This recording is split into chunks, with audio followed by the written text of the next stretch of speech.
Welcome to Abhyas IIT prep. This is Krishna. TG EAPCET 2025 notification release అయింది and present counselling process కూడా start అయిపోయింది. కానీ చాలా మంది స్టూడెంట్స్ ప్రతిదీ వెబ్సైట్లో అవైలబుల్గా ఉన్నా కూడా కన్ఫ్యూజ్ అవుతూ ఎలా చేయాలి, ఎలా అప్రోచ్ అవ్వాలని తెలియక మిస్టేక్స్ చేస్తున్నారు.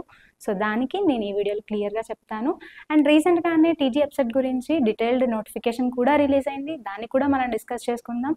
ఫస్ట్ అయితే మీరు అఫీషియల్ వెబ్సైట్లోకి వెళ్ళిన తర్వాత టీజీ ఎప్సెట్ది మీకు ఇది డిస్ప్లే అవుతుంది. సో ఇక్కడ మీరు అడ్మిషన్స్ అన్న దాని మీద ట్యాప్ చేయండి. ట్యాప్ చేసిన వెంటనే మీకు టీజీ ఎప్సెట్ 2025 టీజీసీహెచ్ఈ అని ఉంటుంది. దీన్ని మీరు ట్యాప్ చేస్తే మీకు ఈ పేజ్ అనేది లోడ్ అవుతుంది.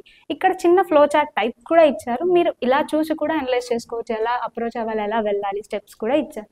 సో వీటిని ఫాలో అయినా కూడా మీరు ఎలా చేయాలి అన్నది మీకు ఒక ఐడియా అనేది వస్తుంది. ఫస్ట్ మీరు పేమెంట్ అనేది ఆన్లైన్ ద్వారా చేయాలి. మీరు ఇక్కడ పేమెంట్ చేయకుండా ఏ ప్రాసెస్ కూడా మీకు స్టార్ట్ అవ్వదు. సో ఫస్ట్ మీరు పేమెంట్ చేశాకే మీరు ఏం చేయాలన్నా కానీ అది ఎనేబుల్ అవుతుంది. తర్వాత స్లాట్ బుకింగ్ చేసుకోవాలి, తర్వాత సర్టిఫికేట్ వెరిఫికేషన్ చేసుకోవాలి. ఫస్ట్ పేమెంట్ చేయాలి. పేమెంట్ ఎలా చేస్తారు అంటే ఇక్కడే చూడండి, వెబ్సైట్కి పక్కనే పే ప్రాసెసింగ్ ఫీ అని ఉంటుంది, దాన్ని ట్యాప్ చేయండి. ట్యాప్ చేసిన వెంటనే మీ యొక్క డీటెయిల్స్ అనేది మీరు ఎంటర్ చేయాలి. అండ్ మీ యొక్క hall ticket number, me registration number, date of birth, ఇక్కడ ఉన్న క్యాప్చాని ఎంటర్ చేసి మీరు పేమెంట్ అనేది చేయాలి.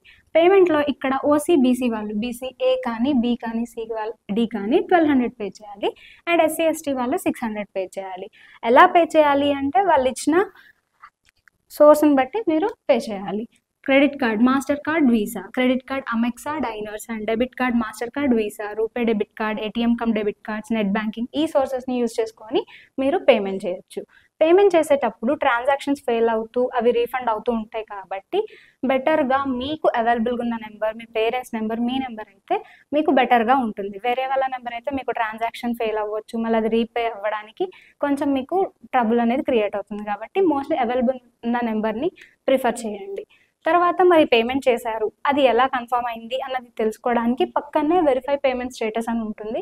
ఇక్కడ మీరు వెరిఫై పేమెంట్ స్టేటస్ దగ్గర మీరు క్లిక్ చేయొచ్చు. ఒక్కసారి పేమెంట్ అయిన తర్వాత మీరు లాగిన్ అవ్వచ్చు, లాగౌట్ అవ్వచ్చు, ఎప్పుడైనా చేసుకోవచ్చు. బట్ పేమెంట్ మాత్రం కంపల్సరీగా చేయాలి.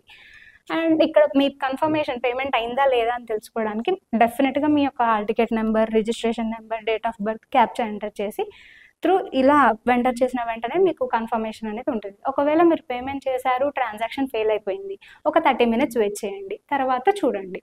లేదు పేమెంట్ అయిపోయింది, నాకు కన్ఫర్మేషన్ అవ్వలేదు అంటే కనుక ఒక 2 hours ఆగిన తర్వాత చూస్తే కనుక అది ఖచ్చితంగా అప్డేట్ అయి ఉంటుంది. సో అలా కూడా మీరు పేమెంట్ని చూసుకోవచ్చు.